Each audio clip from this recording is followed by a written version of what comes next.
If Jesus is Lord of the Sabbath, why are so many rejecting the very day he claimed as his own? This isn't just about a day, it's about who we follow.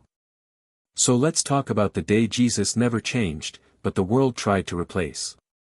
Stay with me, because what you're about to hear could change the way you see the Bible, forever.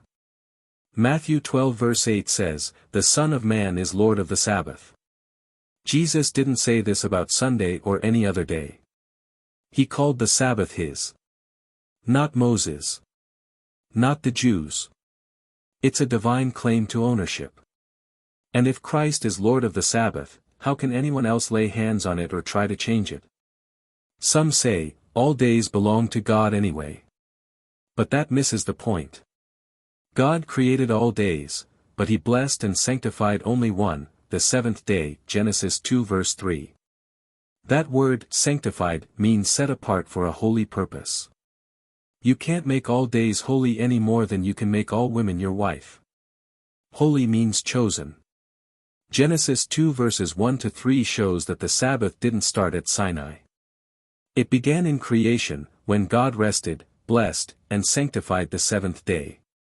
He didn't just stop working, he made a divine appointment with humanity. In Exodus 16, before the 10 Commandments were even given, God trained Israel through the manna miracle. No manna fell on the Sabbath.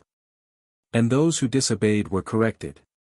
That shows how serious God was about his holy day, even before Sinai.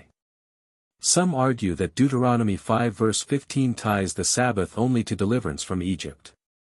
But that's not a contradiction, it's a deeper meaning.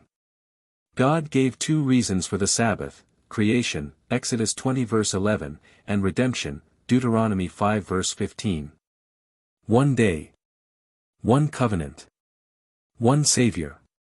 After his resurrection, Jesus spent 40 days teaching his disciples about the kingdom of God, Acts 1 verse 3. But not once did he command a change from the seventh-day Sabbath to Sunday. And the disciples? They kept gathering every Sabbath, Acts 13, Acts 17, Acts 18. It's all there. If Sunday were meant to replace the Sabbath, wouldn't the risen Christ have said so? But he didn't. Some people twist Scripture to reject the Sabbath. But Exodus 31 verse 14 says the Sabbath is holy to the Lord. That doesn't mean it was abolished, it means God still takes it seriously. And Isaiah 5:8 calls the Sabbath a delight, not a burden. The Sabbath is not legalism. It's loyalty. It's not bondage. It's freedom in Christ. The gospel doesn't erase God's law, it writes it in our hearts, Hebrews 8 verse 10. The Sabbath is more than a command, it's a gift from Jesus himself. It reminds us who made us, and who is coming back to save us. And now, more than ever, it's time to renew your walk with God. Don't wait. Life is short.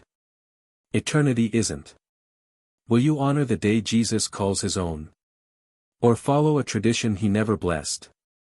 Let me know in the comments, what does the Sabbath mean to you?